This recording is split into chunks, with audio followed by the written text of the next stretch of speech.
Shalom. First and foremost, I want to start off by saying, call halal, Yahweh, Bahashem, Yahushai, Bahashem, Ruach Kodash will give me the spirit and power to make this lesson. Double honors to the apostles and elders of Great Millstone that teach this truth and rule well. Wabarakatam unto the hopeful elect. This is the brother Gabar, and this is going to be over self-examination. All right, real quick, going into it, and why we self-examine ourselves, because ultimately we don't want to be judged with this wicked place. Okay, that's why. Let's just dive straight into it. 2 Corinthians chapter 13 and verse 5, it says, examine yourselves. Now that word examine, just searching it up just on Google, let's get this word examine. It says inspect someone or something, and this is going to be your own mind, your own self, all right, in detail to determine their nature or condition. Investigate thoroughly, right? It says survey, inspect, right? Now, what are you expecting, right? What are you surveying? What are you looking? What are you trying to find? You're trying to find anything that doesn't pertain unto salvation and anything that does pertain unto salvation, ultimately. And you want to cut out those things that don't and replace them with things that do, or just grow the things that you already have, you know what I'm saying, even more that pertain unto salvation. Okay, being more long-suffering, you know, being more faithful and in fear of Yahweh Bahashem Yahushai. That's always good to grow. Having more charity, you know what I'm saying, and cutting out Salakia, and cutting out anything else. You know what I'm saying? Your own lust, your own belly. You know what I'm saying? Not saying if you go out or you go buy a new car, you get a new job, or you get a woman, or you take your woman out, you spending some time with her or something. You know what I'm saying? Not saying that's just, oh, that's wicked, you need to cut that off. That's not what I'm saying. That's not what the scriptures is saying. It's just saying, all right, first and foremost, everything has a season. But also, you know what I'm saying, it still needs to be done in order, all right, and in respect of Yahweh Ba'ashem Yahushua, and also in respect to your salvation, man. Because that's ultimately what we're trying to do. We're trying to get out of here. That's why we self-examining ourselves and getting up when we fall, and, you know what I'm saying, and doing all that. That's why, because we want to get the hell up out of America and wherever else.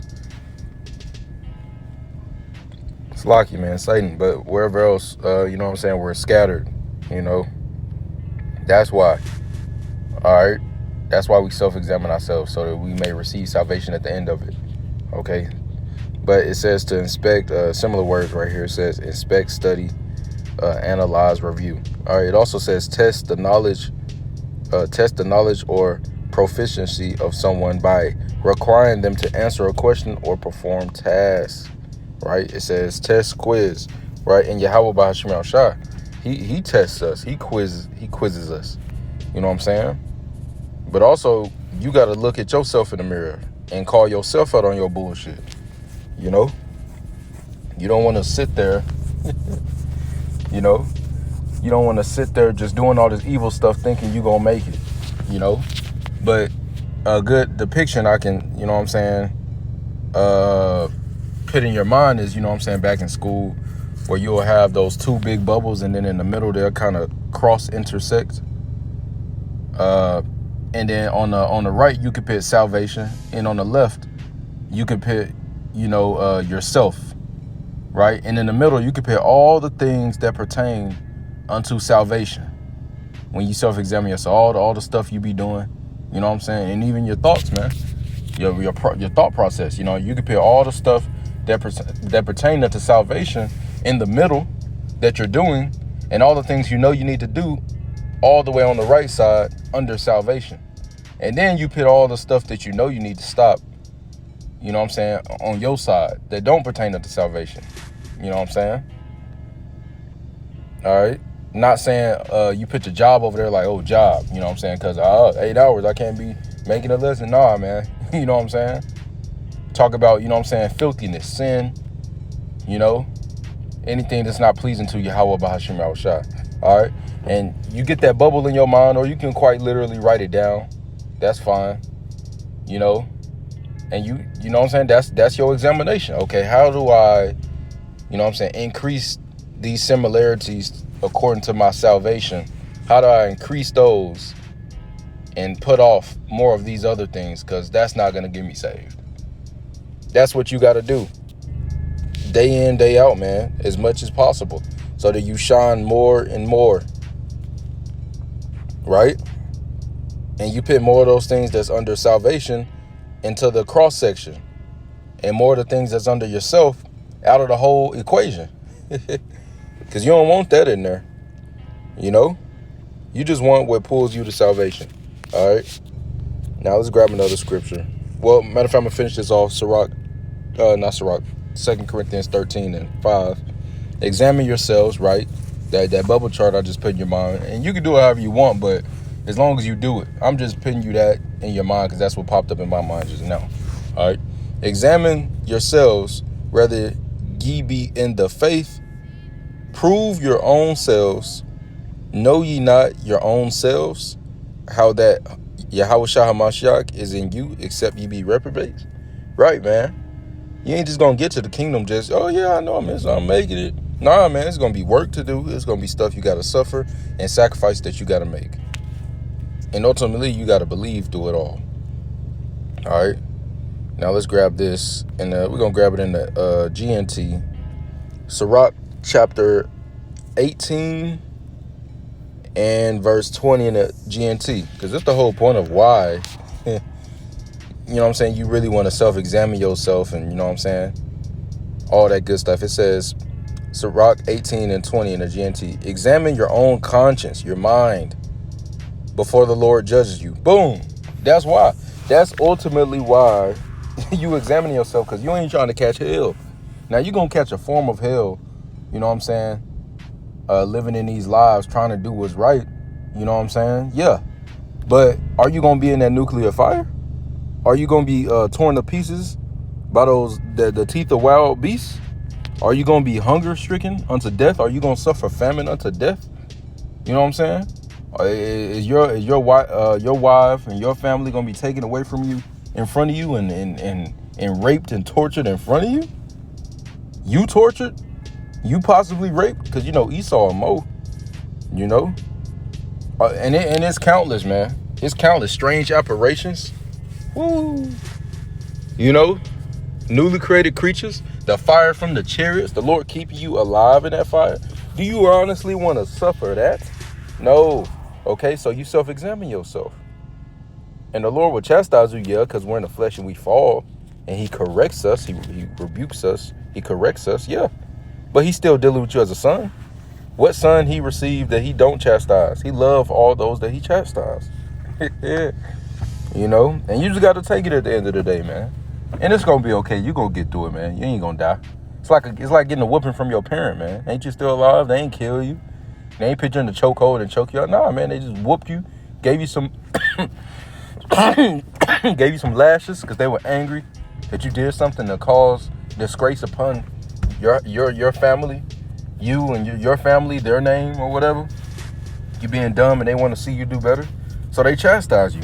And if you don't do that thing again, you know, then you will be okay, right? And as a parent, if you think about it as you as a parent, and when you know your child is trying to do better, you're gonna have mercy on them. You're gonna have more mercy on them, in fact.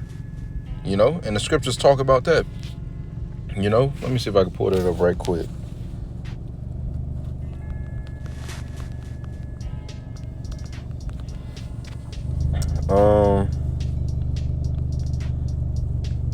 Let's get Luke chapter 15.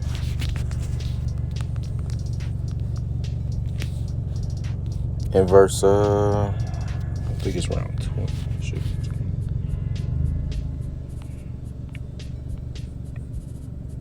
One second.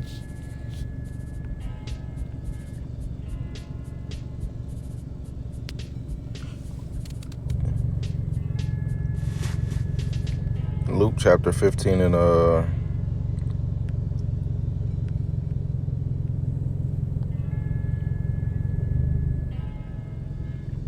Matter of fact, I'll just get straight to the point. Luke chapter 15. It's a parable, I believe, but this is Luke chapter 15 and verse 18. It says, I will arise and go to my father and will say unto him, Father, I have sinned against heaven and before thee. Yeah, so we went off, right? And you can take this individually when you pray to Yahweh Ba'ashem Al-Shah. Yeah, we mess up, we go off, man, and we confess our sins. And these things are written for our learning. So Yahweh Ba'ashem Al-Shah is telling you his mindset. He's showing you his mindset when you come in certain spirits. If you come in the spirit of, damn, man, I did not want to do that. Fuck, man. All right, I'm gonna pray about it, man. Lord's will, man. Whew. I hope I get some mercy. Versus the spirit of, man, Lord don't forgive me, man. Come on, man. We his son. We Israel like we Jake. You know? Right? We gonna get the kingdom. All of us gonna get the kingdom. But, you know what I'm saying? The different spirit you can come in. Like the parable of, you know what I'm saying? Those two men that prayed. And one of them was in the spirit of, Lord, I fast. I pray 3 times a day. I'm giving to the poor. I'm doing this. I'm doing that. Oh, man. Why for not making me like these other people? Oh, man. Are you praying like that? Or are you praying like the other man? His prayer was shorter and it was simple and straight to the point. He said, man, he was like, Yahweh Ba'ashem Al-Shah, man, I'm a wicked man. Please have mercy upon me. And that was it. And who was justified? The one that confessed, man, that was saying that. Who tried not to exalt himself, but who humbled himself. Right? And, you know what I'm saying? Self-examined himself and knew that he was messed up. That's how we got to be. But getting straight to the point, it says, Luke 15 and 18. It says, I will arise and go to my father, and I will say unto him, Father, I have sinned against heaven and before thee. Verse 19. And am no more worthy to be called thy son. Yeah, because, you know what I'm saying? We got covenants. Yahweh has made a covenant with us, right? And if we despise him and stuff, we're not likened unto his sons. We're likened unto what? Heathens. If we're just wild and we're not keeping the laws, and you know what I'm saying, we don't have the faith. We're just doing whatever. Because that's what the heathens do. So you're a beast. You're lawless. I mean, you're lawless, right? So it says, and am no more worthy to be called thy son. So when you confess, right? It says, make me as one of thy hired servants. Yeah, right? We understand our position. We're low. We messed up. Verse 20, it says, and he arose and came to his father. But when he was yet a great way off, his father saw him and had compassion and ran and fell on his neck and kissed him. Right? Verse 21. Oh, shit. It's like you're Satan, man. Verse 21. And the son said unto him, Father, I have sinned against heaven and in thy sight, and am no more worthy to be called thy son. Yeah, I messed up, man. I did bad. I ain't even supposed to be on this level no more. I understand. You know what I'm saying? I give up, you know, in that spirit, right? Humble spirit, right? Knowing that we're not worthy, like Thor, you know, when his father was saying, who shall ever hold this hammer? May he be worthy to possess the powers of Thor. You know? But what did Thor have to do to get that power back? He had to literally lay down his life for his friends, man. Right? That's what he did, man, when you watch the movie. And then what? That sacrifice made him worthy again. That's what we're doing. We're becoming worthy again. As Yahweh Shah did, now we are through him. So it says, and I'm no more worthy to be called thy son. But the father said to his servants, bring forth the best robe and put it on him, and put a ring on his hand and shoes on his feet, and bring hither the fatted calf and kill it, and let us eat and be merry. Woo. I'm going to read it in the NIV. It says, but the father said to his servants, quick, bring the best robe and put it on him, put a ring on his finger and sandals on his feet. Bring the fattened calf and kill it. Let's have a feast and celebrate. So his father was in a whole different mindset. But that only happens, Yahweh Ba'ashem Shah is only looking at you like that when you come in that lowly mindset, man. Okay? It says, for his son, in the NIV continuing, verse 24, for this son of mine was dead and is alive again. He was lost and is found. So they began to celebrate. All right, and that's the point that I want to bring out on that. You see? So Yahweh Shemel Shah is going to be, dealing with you like that when you, learn your lesson, and you get up, right? Because it says was dead and is alive again, right? You fall off, but you get back up, man, right? Now going back, just wanted to pull that out, right? But going back, Sirach 18 and verse 20 in the GNT, it says, examine your conscience before the Lord judges you. Yeah. All right. That's the whole point, man. We don't want to receive that fire. We don't want to go through that. So we're trying to get right now, because we know if we get ourselves together and put on as the elect, us Israelites that believe, okay, then the Lord ain't going to take us out like that, man. We're not going to be taken out at all, right? The Lord is going to fight for us, and we're going to be on them chariots away from this second death. It reads, then when that time comes, right, the day of judgment, in our time right now, this is that second death, the third woe. It says, and then when that time comes, he will forgive you. Woo! So that's ultimately what we're trying to do, get forgiven by the blood of Yahweh Shah. But what does that come with? Let me read it again. Examine your conscience before the Lord judges you. Then when that time comes, he will forgive you. Yeah. So if you examine yourself, you'll receive that mercy, man. Because when you examine yourself, you're going to start being a better person, right? When you actually move after that examination, right? And you might fall a little bit again after, but if you keep getting up, you good. All right. And just to get that, Revelation 18 and 4, it says, and I heard another voice from heaven, right? The Lord speaking, saying, come out of her, my people, that ye be not partakers of her sins, and that ye receive not of her plagues. Yeah, so ultimately we going up into the chariots, right? We going straight up into the chariots, man. Yeah, okay? That's why, man, we want to escape this world. We want to get out. That's why you want to self-examine yourself, man, and do better, which is going to require sacrifice, because, yeah, it's cool, you know what I'm saying? It'd be little things, but then it'd be bigger things. You got to get out the way. You know what I'm saying? It could be people. It could be anything. It could be too much time on a game, too much time here or there, or it could be just more so mental. Who knows, man? It's you. It's not me. Everybody's different. We got different walks. All right. But just putting that message out there, man. Self-examine yourself so that you can get up out of here. Okay? Call halal Yahweh by Shemal Shai. Forgive me, it's spirit and proud to make this lesson. Double honors to the apostles and elders of Great Millstone. Until next time, call me Shalom.